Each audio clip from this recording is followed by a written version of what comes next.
This podcast may contain explicit language.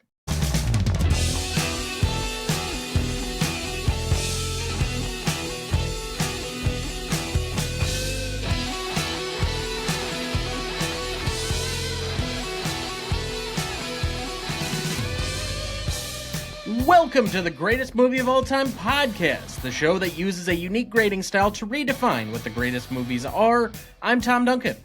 And I'm Dana Duncan. Tonight, for our 249th episode, we discuss The Breakfast Club from 1985, celebrating its 40th anniversary this week. Written and directed by John Hughes, music by Keith Forsey. Starring Emilio Estevez as Andrew Clark, Paul Gleason as Richard Vernon, Anthony Michael Hall as Brian Johnson, John Capellos as Carl Reed, Judd Nelson as John Bender, Molly Ringwald as Claire Standish, and Ali Sheedy as Allison Reynolds. Background for the movie: The Breakfast Club was released on February 15th, 1985. On a $1 million budget, it grossed over $50 million at the worldwide box office for 1985, placing it 16th for that year. It was met with mostly positive critical reviews at the time for being a teen comedy not involving sex or violence. The song Don't You Forget About Me, performed by Scottish rock band Simple Minds, was released as a single on February 23rd, 1985, and reached number 1 on the Billboard Hot 100. The Breakfast Club has since been called the quintessential 1980s film. In 2008, Empire magazine ranked it at number 369 on their 500 greatest movies of all time list. It later ranked at number 38 on their 2014 revisited list. Similarly, the New York Times placed the film on its best 1,000 movies ever made list, and Entertainment Weekly ranked the film number 1 on its list of the 50 best high school films ever. In 2016, The Breakfast Club was selected for preservation in the United States National Film Registry.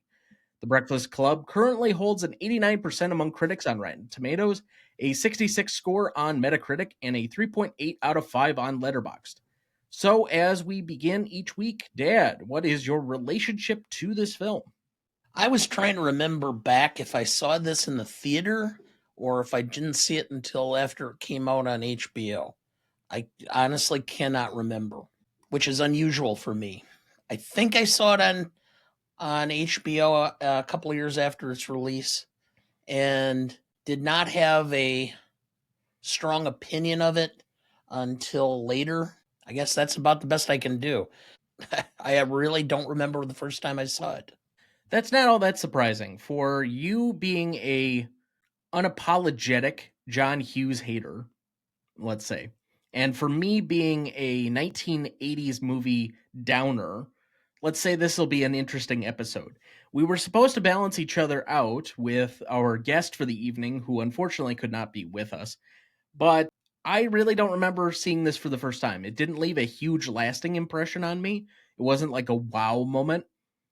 It was, oh, okay, I guess this is decent. I see why people like it. It's very reminiscent of the 80s. I get a lot of where the references come from. The attire or the costuming is obviously very significant, but there wasn't anything that told me this was one of the greatest movies ever made, which I think certain people who lived through the 80s, this was their movie. And I'm not entirely sure why. I don't either. And quite frankly, I graduated high school in 1982, so I'm only 3 years removed from being in high school. And I never connected with this. In fact, in retrospect, when I saw the movie again, and as I started following John Hughes more, much more of his later works I had criticisms of. 16 Candles is the one that really turned my stomach because of the sexism, the racism towards Asian Americans. And it just started me with a bad taste. Not to mention then seeing or going to the theater and seeing She's Having a Baby, which was another John Hughes film with your mother. And I absolutely hated that film. And it just started giving me a sour opinion of John Hughes. If I were to take a guess as to why this has become one of the relatable films that people have such nostalgia for, there were not a lot of movies that seemed to speak directly to young people. most of the films up to this point, whether you want to say it was American Graffiti or any of the other like teen comedies, were really made for people that were older who wanted a certain level of nostalgia about what it was to be younger. I mean, even American Graffiti that I mentioned a minute ago is told 10 years prior to when the movie actually comes out. So it's about people in their 30s thinking back to what it was like in the early 60s. This is one of the few times, and really up until the point where John Hughes kind of came around, that seemed to directly speak to young people in a language that was relatable and felt like what they were going through. And so for that, it was somewhat revolutionary.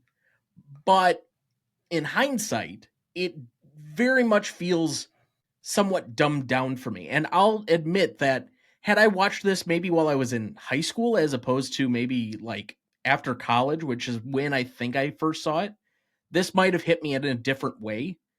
If you're watching it during adolescence as opposed to in your mid 20s, I think it has a different resonance.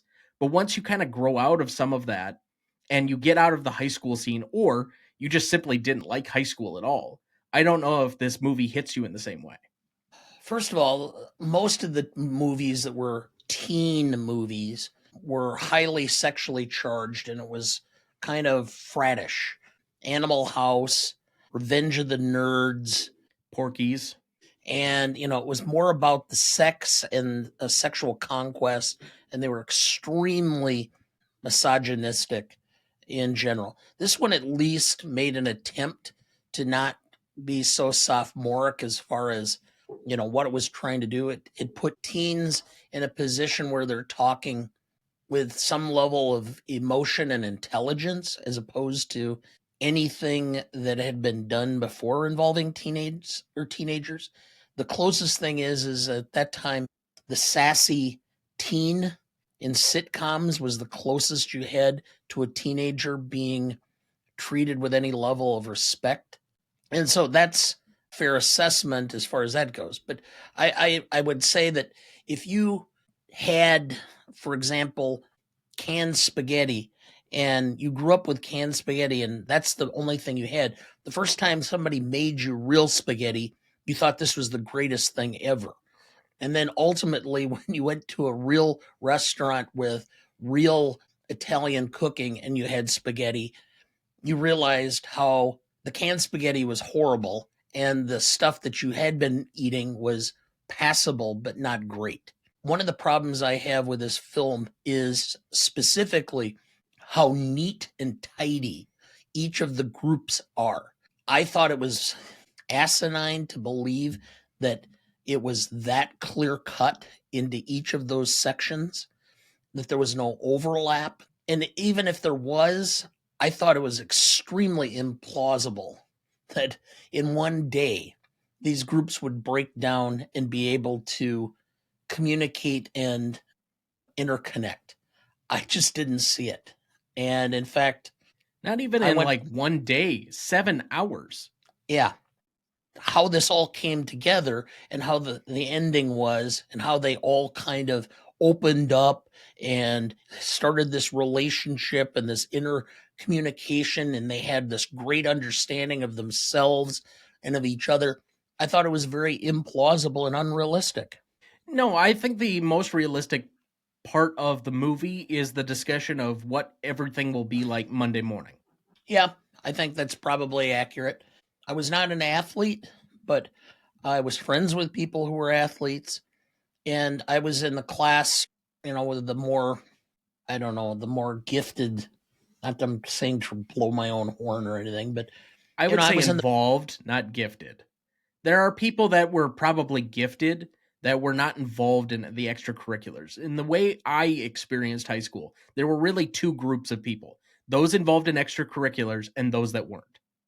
now I had a much bigger class, and so it was much different because we had certain kids that took the higher level classes, and we all hung Oh, around okay. together. I guess I understand And that now. so, and then I was involved in tons of extracurricular theater and Model UN and the school newspaper and all this stuff. So I had a wide range. In fact, I've made a comment that I went through my yearbook.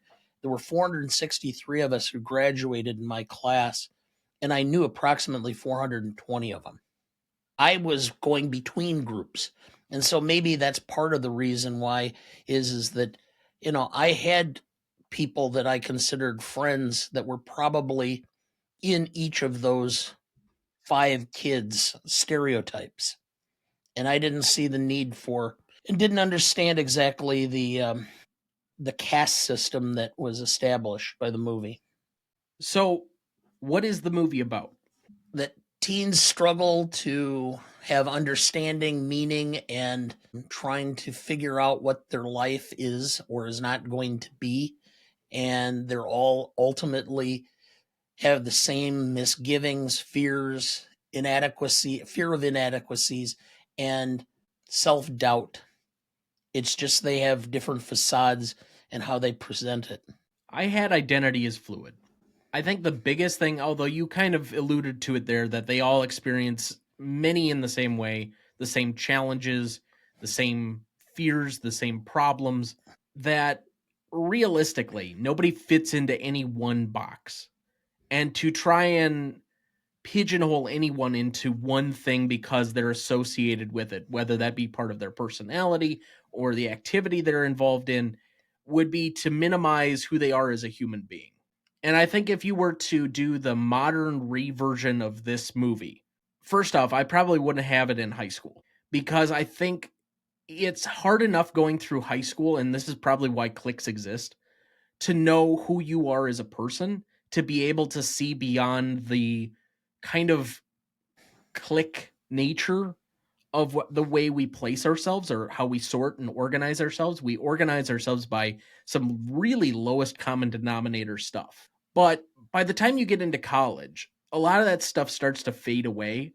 And so I think it would be much more realistic if you had a forced togetherness, like on a group project type of thing, where you placed a whole bunch of people together that had no business otherwise being together, except they're in like some entry level class and are forced to work on a group project, something to that effect. And they realize that they're not so different. I mean, to a degree, the film is ahead of its time in that way. And I also don't think it would be nearly as homogenous, even though this is the Chicago suburbs of the 80s and it was likely to have been a very white high school. You're likely to get a lot more DEI in a modern version of The Breakfast Club. Yeah.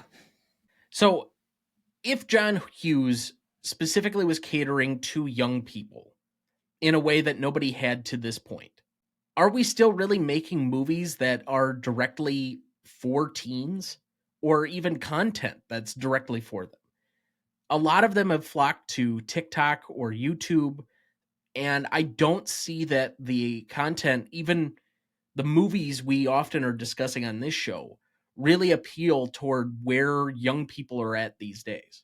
Well, I disagree that this movie was made for teens.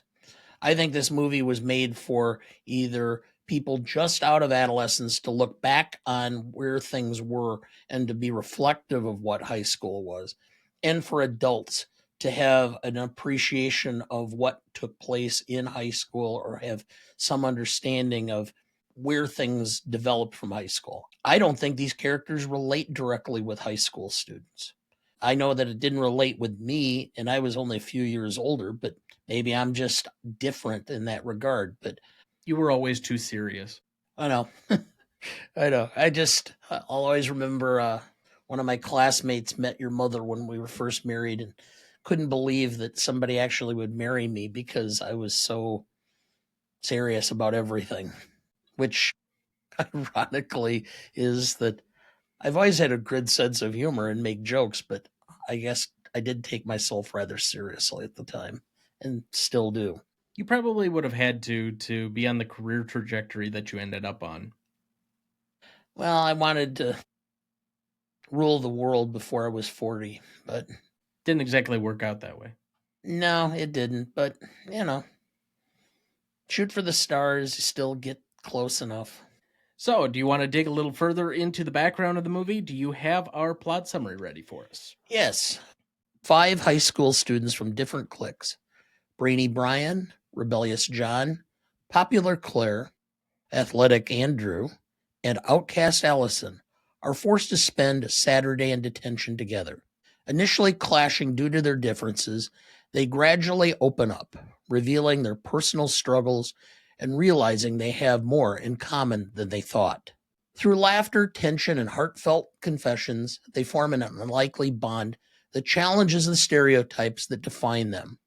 By the end of the day, they leave detention changed, uncertain if their newfound understanding will survive Monday morning, but forever marked by their shared experience.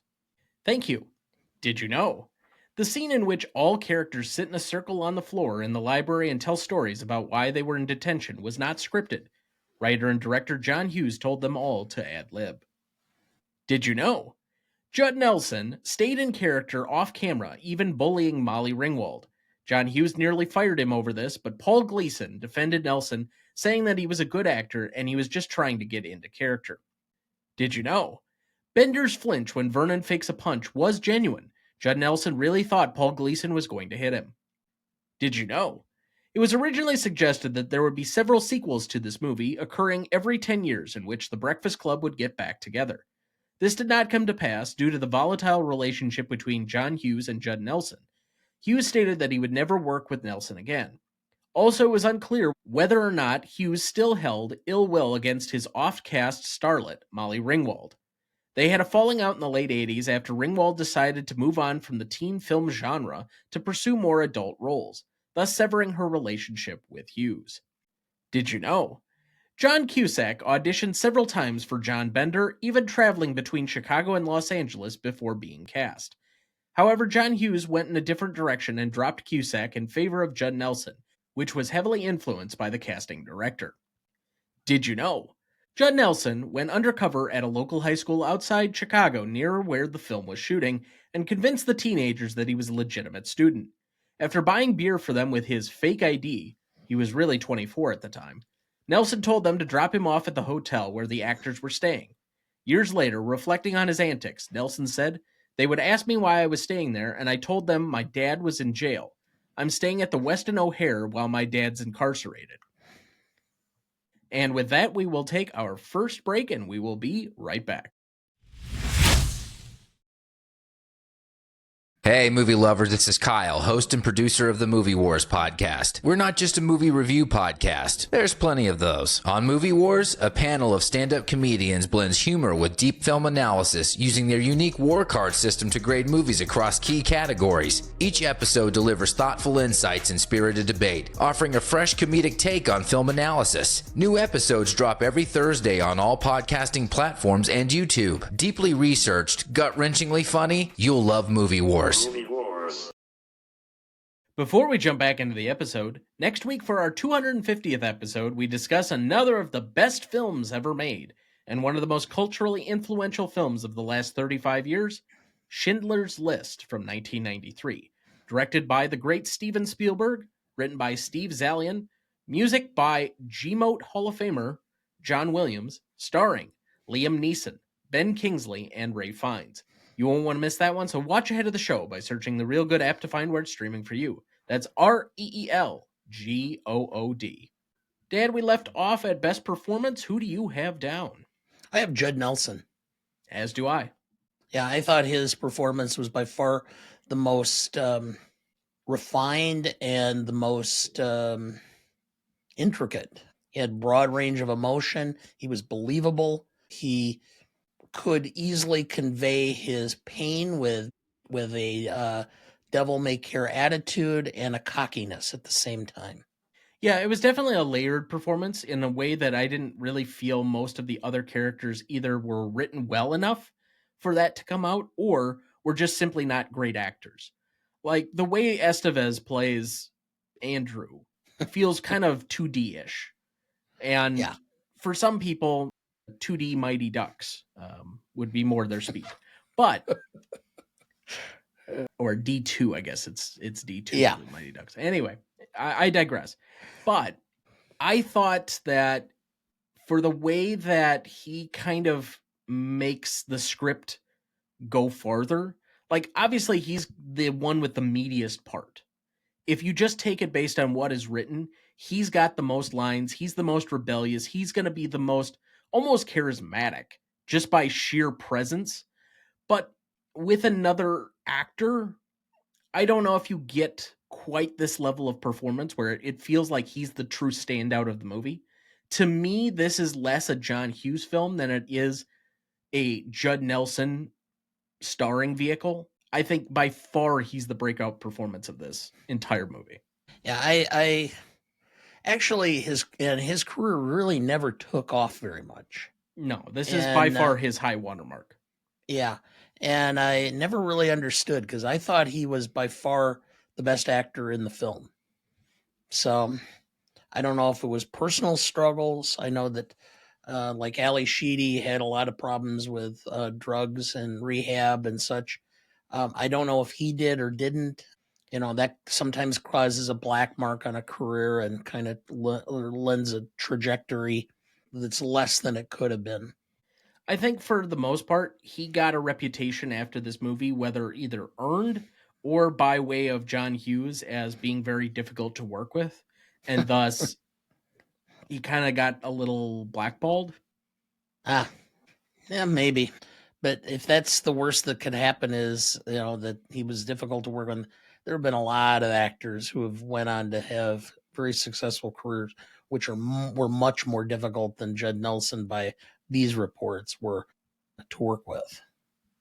Fair enough, but for him being the potential breakout of this movie for what went on to be a much more lauded film, and then not to have anything really come of it after the fact, I don't know. It doesn't seem like something's adding up. Yeah. So then who was your best secondary? Paul Gleason. He's the guy that's the dick that you love to hate. Everything Paul Gleason was in, he either was a jerk, an asshole, or an absolute prick. Aren't those all the same thing? There's nuances, but he always played kind of a heavy type. Even though he was like that, there's something that was likable about him at times. But okay, that's who I had because I just liked his performance. I thought he really nailed it as far as being the vice principal and kind of the dick. If you go to high school, most times, unless you're in like one of those really small schools where you kind of like the administration, but nobody really likes the principal or the vice principal because they're the authoritarians. They've got to make sure that everybody's up to dress code and, you know, they're kind of dictatorial, that sort of thing.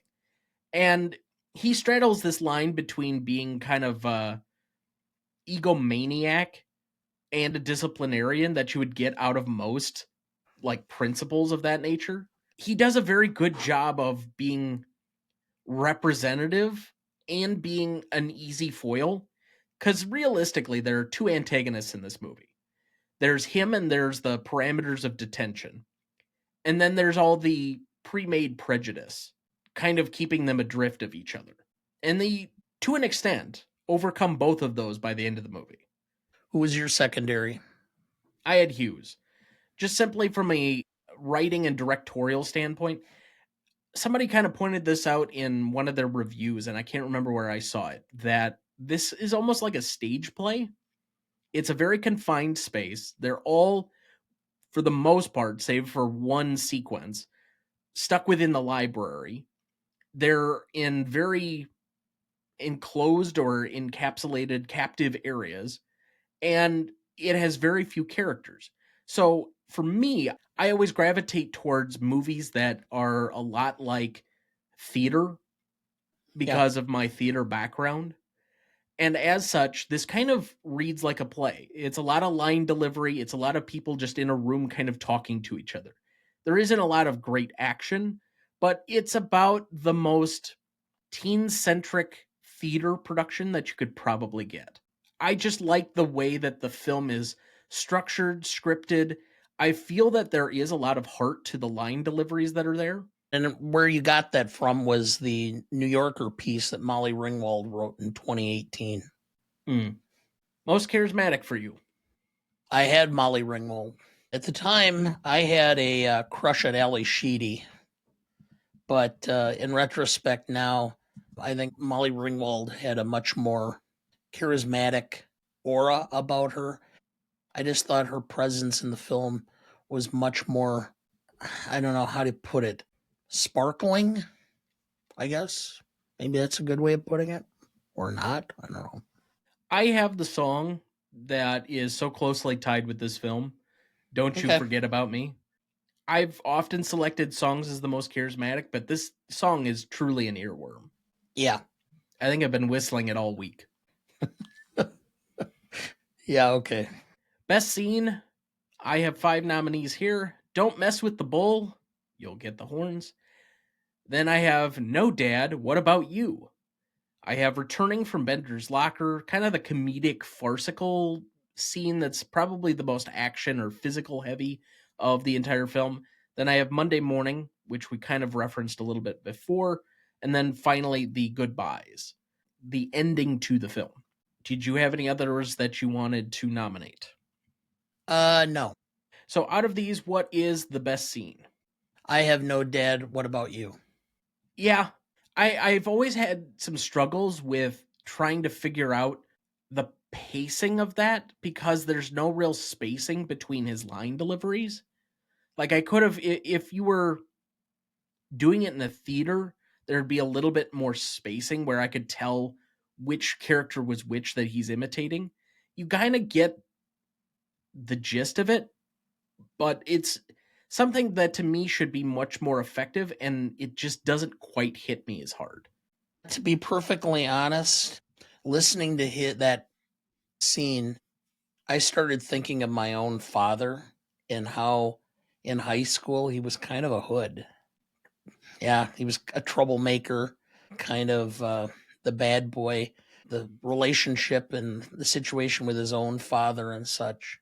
So I just kind of started thinking of him in that situation and him opening up about his life at home or lack of life at home. Maybe that's why it connected with me more. I had Monday Morning because I think, as we mentioned before, I think it's the most self-reflective of any moment in the entire movie.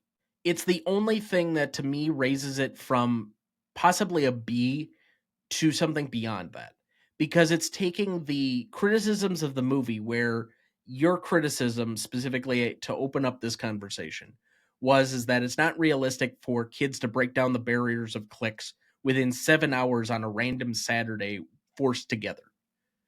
And it takes it that degree further that says, okay, well, of course these wouldn't break down, because then what happens the next day that they're in school together? And so by addressing that in this particular manner, having that forethought to put that conversation in here and live in that space, I think was an absolute stroke of genius as far as the writing. I mean, I lived through it because, when you're doing certain things, certain activities, you would cross over into various groups, and you'd be friendly with somebody because you were at the cast party or you did something nice. And then Monday morning would come around and things would be different. They would be back into your normal cast. So I can understand and I could relate to that. It just didn't click with me as much because I don't know. I guess I have a hard time believing 16, 17 years olds are that self-reflective. 36, 37-year-olds are not that self-reflective. Yeah, I know. But that's why you have to subject yourself. You turn yourself over to the reality of the movie. The reality of the movie. Yes. Okay. A movie is reality. All right. Got it. The movie creates its own reality. You've never heard this before? Okay. No wonder you don't like sci-fi. Yes. Anyway, favorite scene. No Dad, What About You is my favorite scene for the same reasons I indicated why it was the best scene. It just connected with me this time around. For me, it's the return from Bender's Locker, just because of how comedic it is and kind of the energy that it brings to it. It breaks up kind of what would otherwise be a dull area in the movie. It's kind of like the bridge in a musical song that you gotta kind of break up the flow a little bit to get people hooked back in to where it's at. If you just simply had these kids at all times in the library talking to each other, I don't think the movie's successful. So you do have to get them on the move a little bit. It was a good use of direction to be able to break that up just occasionally and then go into these, in some ways, kind of like a Stooges physical comedy section of the movie where they're running into the vice principal and are trying not to get caught. It was almost a French farce. Going in one door, somebody else comes out a different door, that type of thing. Yeah. Because they run around and all of a sudden he'd be coming in a different place and they'd be taking off. And yeah. As far as most indelible, I have the ending and the song and Bender's fist being raised in the air. It's one of the first things I think about when thinking about this movie. Exactly. It's the iconic moment. Yeah. All right, that looks like a good spot for our second break. We'll be right back.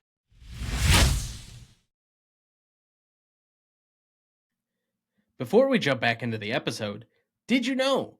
All of our newest episodes are also now in video format. That's right, you can see my resting nerd face and all of Dana's famous okays in pristine high definition. And that's not all. We're also on the cusp of a few different live streams coming up in the near future. First, our annual Oscars preview will be live streamed on our YouTube channel the week before the Oscars, and then we will have a live post-Oscars review the night after the awards with a whole bunch of your favorite guests dropping by to share their thoughts on what happened. We've also got a James Bond rankings live stream series planned and much, much more. If you want to check that all out, just head to youtube.com/@GMOTPodcast and find us there. And if you do, please like the video or subscribe to us. We would really appreciate it. Dad, do we have anyone to remember this week? Yes. Bruce French, 79, American actor. Passions, The Riches, and Fletch. Tony Roberts, 85, American actor. Annie Hall, Play It Again Sam, and Serpico. And so we recognize these here for their contributions with a moment of silence in their honor.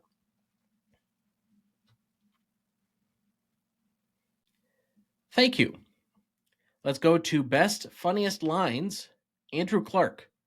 We're all pretty bizarre. Some of us are just better at hiding it, that's all. John Bender. Does Barry Manilow know that you raided his wardrobe? Closing narration. Dear Mr. Vernon, we accept the fact that we had to sacrifice a whole Saturday in detention for whatever it was we did wrong, but we think you're crazy to make us write an essay telling you who we think we are. You see us as you want to see us, in the simplest terms, in the most convenient definitions, but what we found out is that each one of us is a brain, and an athlete, and a basket case, a princess, and a criminal. Does that answer your question? Sincerely yours, The Breakfast Club. Andrew Clark. Why do you have to insult everybody? John Bender. I'm being honest, asshole. I would expect you to know the difference. Andrew Clark. What do you need a fake ID for? Brian Johnson. So I can vote? That was the most audible laugh I had in the movie. Apparently that was an ad lib by Anthony Michael. Yeah, okay. I'd be that nerd. Yeah, I wanted to vote. Andrew Clark, speak for yourself. John Bender, do you think I'd speak for you? I don't even know your language. I'll take the hard one out here, but John Bender. Stupid, worthless, no good, goddamn, freeloading son of a bitch. Retarded, big mouth, know-it-all, asshole, jerk. You forgot ugly, lazy, and disrespectful. Shut up, bitch! Go fix me a turkey pot pie. No, Dad, what about you? Fuck you. No, Dad, what about you? Fuck you. Dad, what about you? Fuck you. I found that most of the lines were more dialogue than quips, so I'm out. Okay, I got two more, but they're pretty short. Andrew Clark, I taped Larry Lester's buns together. Yeah. And then finally, Andrew Clark, my God, are we going to be like our parents? Well, I am. Although, to be fair, I've also been told that I am the worst combination of both of my grandfathers. I've said that. Yeah, I know. Yeah. So, kudos. Yeah. Oh, well. Anyway, At least you didn't tell me I was your report card. that is true. When your mother said that about you guys, and I'm like, what the fuck are you talking about? And she goes, well, my dad told me that. And I'm like, no wonder you've got problems. I mean, my God, putting that on a kid that they're not only supposed to be themselves and do the best they can, that you have to reflect on your parents. No. Let's take that further. That my parents' own value in themselves is based on my performance. Yeah. Talk Ugh. about ego. Wow. Or lack thereof, I suppose. I know. I the minute I heard that, I was like, what? Yeah. Okay, let's move to the Stanley rubric and grade this thing out. Legacy is up first. It is a measure of the legacy of the film roughly 5 years after it came out, so roughly 1990 to today. So that would mean it is basically the legacy as long as I've been alive of this film. We split this category between the legacy between the industry and the audience at large, 5 points and 5 points for a total of 10. Dad, would you like to go first or second? I'll go first. I'm going to give it for the industry a 5. It is revered. John Hughes is loved. He did more work in a span of, 10 years that's been impactful than any director or writer I can think of in that short time frame. I didn't even realize he retired or stopped doing film work in 94 because he had so much over such a short period of time. And it's so highly regarded and so highly revered. And it just seems to get more revered as time goes by. So industry is a 5. And the public, what was it? 80% of our staff knew the movie. It's at least 80%, if not like 90% knew of the movie. Probably 70% had seen it. Yeah. And I would guess that 60 to 70% of the general public, if you played the song, they would know that it's from The Breakfast Club. Americans, yes, and probably certain sections of Europeans. I would agree. So I'm at a 10 for legacy. Oof. It's gotten stronger as time's gone by. So first off, while I, for the most part, agree with you at the universality of the audience score on this one, there is in no way that I could put this at a 5 for the industry. As much as John Hughes has name recognition within the industry, and a lot of people that are currently big names within the industry grew up on a lot of his films and have tried to copy a lot of his films, I would say namely like Judd Apatow and Seth Rogen, and some of that whole lineage of comedy comes almost very reminiscently from John Hughes films, or you could see the lineage from those films. But even though there's stuff that's self-referential, there's stuff that has circled back around, I just don't see that like people are making movies in this vein still. This is pre-existing a lot of like YA novels, and now we basically just dumb down what YA means to we're going to make franchise films. So the Marvel films will be for young people, and Twilight will be for young people, and Harry Potter will be for young people. And no, we're not making stuff that's actually for them, speaking to them, save for apparently Euphoria. But outside of that, I just don't think that the respect from the industry is still there in the way that John Hughes really wanted to speak to a specific generation at the time. And so by that standpoint, and judging it against some of the other things that we've held as a 5 for the industry, this had no great significance within any award circuits. It's on a few lists after the fact, but it's not like it's not making any sight and sound list anytime soon.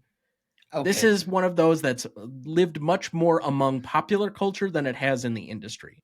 So I have that at 3.5. I'll grant you the 5 and come up from where I originally was on a 4.5. So I'll go an 8.5. I think you've convinced me, and I will go down for the industry to a 4. Okay, so you're at a 9 then?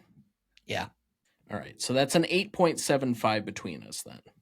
All right, then let's move to impact and significance.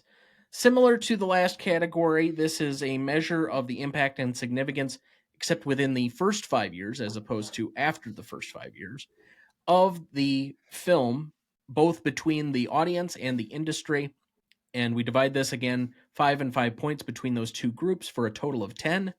I guess since you went first on the last one, I will go first here. I don't think this was a significant movie in the time that it was made.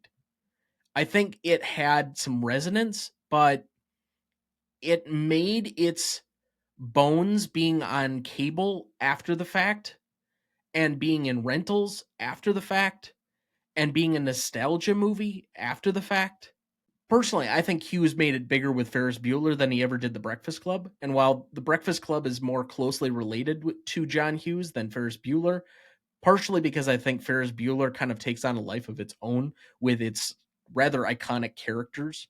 No awards attention at the time, finished 16th at the box office in its initial run, which isn't bad, but it's not like one of the great films at the time. It was good, but it wasn't great. And I don't think people were going as Judd Nelson for Halloween the next year necessarily in the way that they were dressing up as Ghostbusters or Marty McFly or other movies that were just more significant in that moment. Yeah. So among things that were really 80s, I think this over time has built up more steam than it did in the moment that it was actually released. I could be very wrong. I didn't live through the 80s.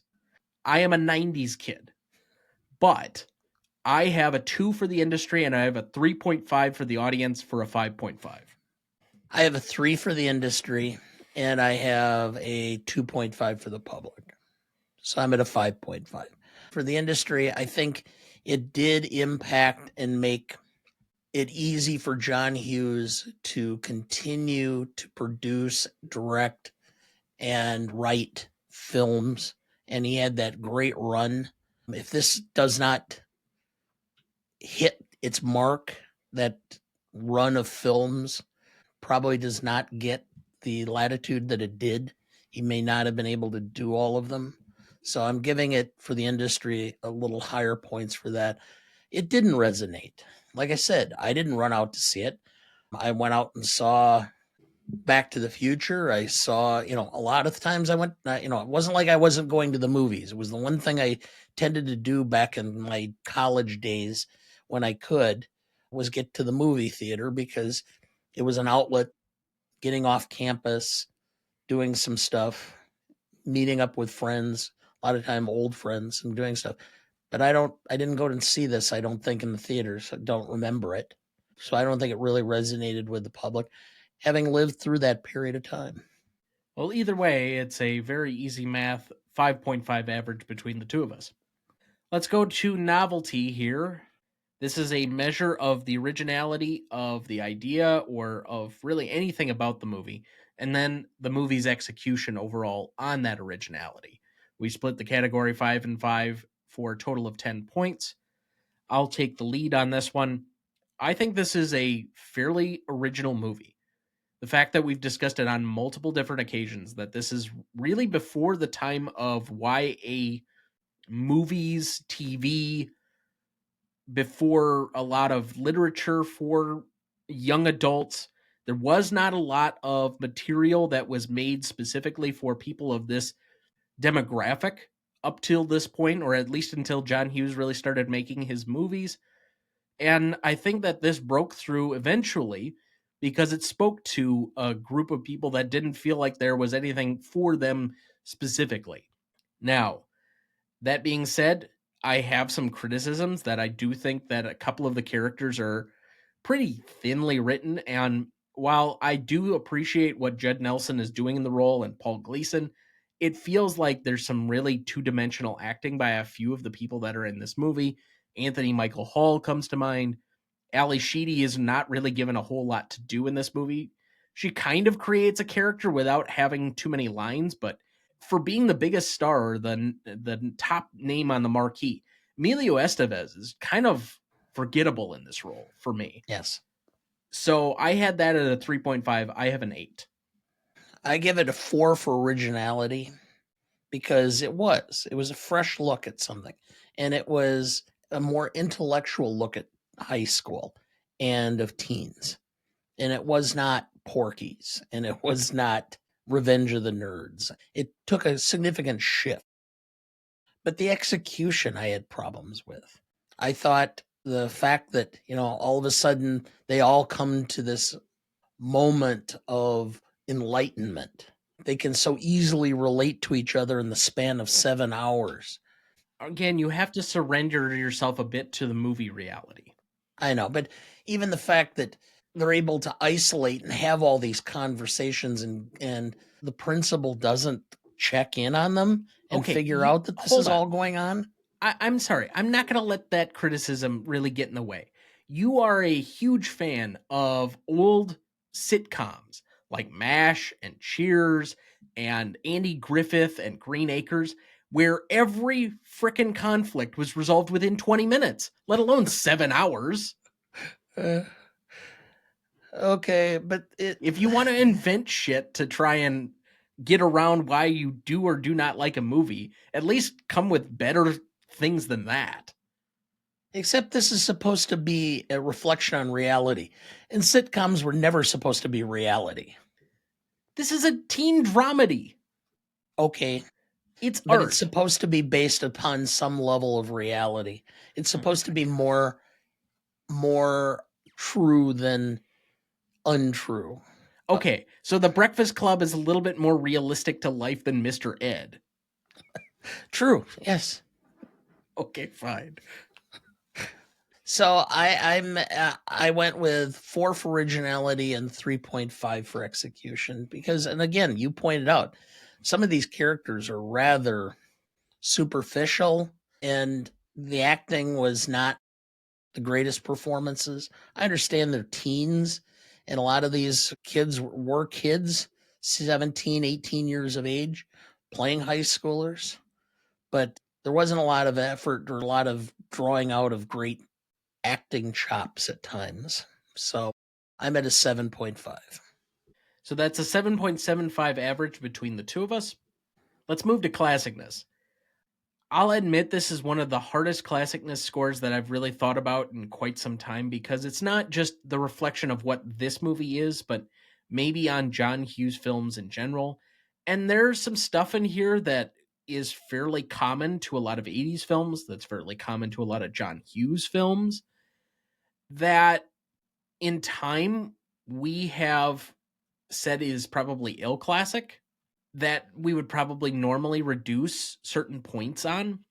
That being said, maybe we need a new barometer of what is or is not ill classic. I know that we've gotten a lot of criticism, and frankly, I don't care about most of the stupid trolls on TikTok or YouTube that have been messaging us, and they're just idiots. But I'm wondering if maybe there should be a maliciousness intent that gives an extra qualifier. So maybe this is like a one in law school and one who's been an attorney for 30 years, where there's a differentiation between that where it's intentional and that where it's a negligence. In here, I don't think they're intentionally malicious, but I think that in hindsight, they're clearly negligent in some of the content that's included in here, such as the sexual assault. I think that is malicious. The fact is that they had to have that scene in there showing her panties, and they couldn't have Molly Ringwald be there, so they had to have an adult body double do it. And they still put the scene in there. You could have alluded to it. You didn't have to show it. But that was commonplace for the 80s where, and even to a degree the 70s, where you needed to have a little bit of titillation in your teen movies to get them to sell. Wow, I understand the titillation aspect of it, but boy, that one really bothers me. It was so unnecessary. Okay, and they knew it was wrong because it was illegal. They couldn't use Molly Ringwald for it. They had to put in a body double who was an adult to do the shot. So let's assume that that's actually intentionally malicious by a legal definition, let's say. Where else in the film are we really truly picking up on this? I mean, the inclusion of popular terms of the time, such as a particular homophobic slur, Yes. I would deem that to be negligent as opposed to, or maybe even reckless, as opposed to intentionally malicious. Yes, it was intentionally malicious at the time in its usage, but it was so commonplace that its usage didn't offend people the way that they would have thought now. Yeah. And there are a lot of slang terms, homophobic slang terms, that have been utilized. I mean, it's in Carlin's 7 words you can't say on television is one of them. That was a funny bit when it came out. You could not use that term necessarily now for obvious reasons. And having lived through that time frame, I'll tell you that was not uncommon. That was a general conversation. That was something that went on a lot, especially among guys. To criticize things as being gay or to use certain slang derogatory terms was stuff I was using in high school. Yeah. And that's 15 years ago. So it's changed rapidly in a short order. So I'm not holding it out for that necessarily as much. Maybe I'm being a little overly sensitive, but the idea that all of a sudden Ali Sheedy's character is much more acceptable that she puts on makeup. That's kind of a Pygmalion thing, though. I think that that might be a touch oversensitive. All right, fine. So I'm being a little oversensitive. I didn't give it any points down necessarily for it, but I couldn't keep it up. And in my opinion, the sexual assault, the fact that we had at least 2 female characters that were probably more interesting than two of the 3 male characters gave it some points up. But the sexual assault shot in and of itself, to me, kind of detracted enough from it. So if you want, I'll give you my score. I'm at a 5.5. Okay. The one thing you didn't really mention that I'd like to briefly touch on here is the false imprisonment. Yeah, okay. From an administrator, that is egregious. Yeah. If the parents cared at all and knew what was going on, that guy would be fired so fast. And they'd be settling. That would never go to trial. So I was willing to even reduce it a little bit further on that. The one place that I would give this a little bit of points is again, it's ahead of its time by catering to a group of people that to this point had not really been spoken to before in popular language or culture and had been kind of talked down to. And in a way, the way this movie is structured to break down barriers and be more inclusive and identity fluid, I think are themes that are ahead of their time and part of the reason why this movie has resonated and lasted with people. So I was willing to settle at a 6. If we call the malicious intent of the assault there, I think that's probably egregious enough to go down to a 5. Are we trying to reach accommodation or are we going to No. average it? All right. I like my 5.5. I think I'll go with a 5. I will accept the nature based on the description that they knew it was wrong and they did it anyway. So that puts it at a 5.25 average between the two of us. Now, rewatchability. This one's going to be a little different between the two of us. If I were to do the objective ranking, as I've been trying to do a little bit more, this is 95 minutes. It does have a few spots that drag for me, especially around the parts where they have to break it up by going to the locker and doing some other stuff, because it does just become people in a room talking. And if you're not interested in the conversation or you relate to it, it has an ability to kind of wear on you. I think the concept, if it were any longer of a movie, this wouldn't be almost unwatchable as a rewatchable, because the concept kind of wears thin. You have enough there for maybe a good 75 minutes, but you're stretching it out in order to get it to a 95-minute film. But all in all, I mean, this has been a cable staple for a reason. And so I went with a 7.5. This is a film that if it's on or somebody really wants to watch it, I'll watch it again. But if I never see it again in my life, I'm fine. So I'll go with a 4. So this is a back-to-back rewatch with shampoo on your 96th birthday. Sure. Great double feature.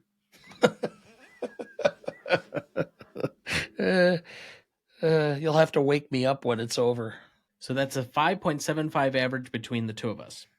So let's move to audience score on this one. We had a 90% for Google users and a 92% for Rotten Tomato users, giving us a 9.1.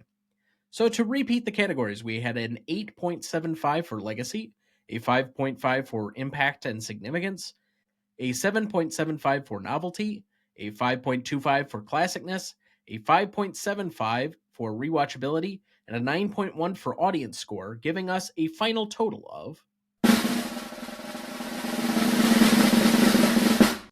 42.1, and currently placing it on our list at number 177, just behind Midnight Cowboy and ahead of The Notebook.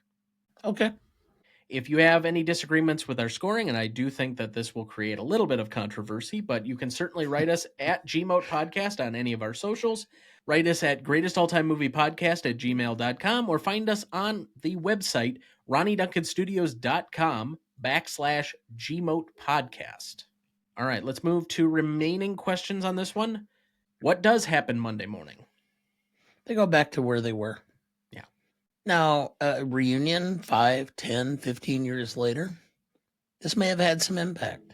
I have a feeling that the only relationship that may last a little bit is going to be Andrew and Allison, possibly, because she's kind of in the background. And if she truly has done this kind of like physical transformation, she might be acceptable to dating him, that nobody would really notice. But otherwise, I can't see that the Claire character and the John character are gonna like last more than 5 seconds afterward. And Yeah. Brian's gonna go back to his nerdy clubs and whatever else, and I just don't think that they're gonna overlap all that much, especially if the high school is of any size. It's not like it's the high school I went to where my graduating class was 53 and we were one of the largest in like 5 years. Yeah. Then we've kind of already generally discussed this question, but wouldn't Bender be able to sue the school for false imprisonment? Yes. Yes. Biggest problem is going to be proof. Well, you might have some corroborating witnesses with the janitor That's true. and the other kids. Mm-hmm. And then finally, what is the legacy of John Hughes? John Hughes is someone that's popular within pop culture and general society, but will never be held in high regard critically for his films. I think his films are fun and entertaining and for the most part rewatchable, particularly like Ferris Bueller and certain other 80s comedies. Obviously Home Alone that we've discussed on the show at one point, that's like a staple for some people around Christmas. Those are all rewatchable films, but I would say they're more reminiscent of pop art as opposed to anything that's like high art. Norman Rockwell. Andy Warhol. Warhol was considered a little bit better than that, but not much. Okay. But Warhol is not being compared to like Dali. Well, yeah. Even Dali was not considered as great of an artist as Picasso or some of the others, but still, I understand. So, any remaining questions for you? No, not really. Okay, let's move to remaining thoughts for the week. I will just say, as kind of a record keeping, in case you missed it on last week's episode, we do have official dates for the 2 Oscars live shows that we're going to be doing. We're going to be doing the first one on Sunday, February 23rd at 6 p.m. That will be our Oscars preview for the year. And then we'll be doing our live reaction show on the 3rd of March at 7 p.m. That's Central Time. So in case you're in a different time zone, you'll have to do your own calculations. I suppose I'll provide Eastern Time. I think that would be 8 p.m. and Mountain Time 5 p.m. Or not Mountain, Pacific Time, that'd be 5 p.m. So you can do your own calculations based off of that. But as far as the reaction show, we do have a few of your favorite guests already lined up for the show. Adam Freed will be with us. I believe Sarah Shea will also be back with us. Andrew Corns of the Revisionist Almanac will be back with us. And I think we might even get Kieran B from BPC to join us for that evening as well. We've got a couple of others that we're still looking at as potential people for that reaction show, but we'll have a lot of fun. So please join us for that. Otherwise, the audio version of that should be lined up the day after. So that will go out to all the Spotify and other places that you normally get your podcasts if you're not going to watch the YouTube show. But again, the YouTube channel is youtube.com/@GMoat podcast. I will also say that we just had our live stream this last Saturday with Andrew Buss, the author of the great book Superbad, I Am McLovin. And that was a great time that we had for that. So you can catch the audio version of that. That was a live stream, but you can also catch the non-live live stream version of that on the YouTube channel as well. We did a special edition kind of show for that to promote his new book that, Dad, you said that you really enjoyed reading. So I would be on the lookout for that as well. Yes. And we do have some other live stream series coming up, probably over the summer would be my guess, when we're going to get to this James Bond rankings series that we're going to do. But we have not yet had the opportunity, partially due to commitments for Oscar season, as well as my schedule with law school, to be able to finish all 25 Bond movies. I think we're at like 12 right now. So we have a lot of stuff coming up. But as far as housekeeping, that takes care of it for right now. So actual final thoughts for the week. You and I went and saw I'm Still Here over the weekend. I'm going to save most of my reactions for Oscar movies until the preview. Okay, that's fine. I just am commenting. I'm going to have some difficulty getting to The Brutalist because it's just not anywhere close to me that I can get to. But I should have every other Oscar film watched that's either Best Picture or the actors have been in the top tier of the categories here done by the end of the week. So then I can start watching the other stuff. Yeah, I think we're planning to watch most of the shorts next week. Correct. So we enjoyed that last year. I think we can probably pound out most of those. I'll just say that I don't know how the fuck I got to 53 films last year. There's just no possible way to do it this year. And I don't even think there are 53 films nominated this year. Oh, okay. I want to say it's like 48 or 49. So, but even so, I know that we always have a good time with that. Do you have your in memoriam tiebreaker thought of already? Not yet. I will. Okay. By the way, with yes, I know. You only have like 2 weeks to go there, bud. I'm aware. I have half the film watched. Otherwise, you got to do 2, and I get to select another film for you. I know. I have to finish the film. And you have to record and release an episode. I'm aware. I know. Okay. Because you still haven't paid up on the bowl bet from over a year ago at this point. Yeah, I know. All right. But anyway, that looks like a good spot for this week. Thank you for listening. I could have got more out. Next week for our 250th episode, we discuss another of the best films ever made, and one of the most culturally influential films of the last 35 years, Schindler's List from 1993, directed by the great Steven Spielberg, written by Steve Zaillian, music by GMoat Hall of Famer John Williams, starring Liam Neeson, Ben Kingsley, and Ray Fiennes. You won't want to miss that one, so watch ahead of the show by searching the Real Good app to find where it's streaming for you. That's REELGOOD.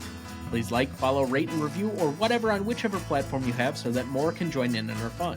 You can also email the show at RonnieDuncanStudios.com or at GreatestAllTimeMoviePodcast@gmail.com, or find us on YouTube, Instagram, Twitter, Letterboxd, or TikTok at the handle @GMoatPodcast. The Greatest Movie of All Time is a production of Ronnie Duncan Studios. Our show is mixed, edited, and written by Thomas Duncan. Our music is thanks to Purple Planet Music. Our technical provider and distributor is Captivate FM.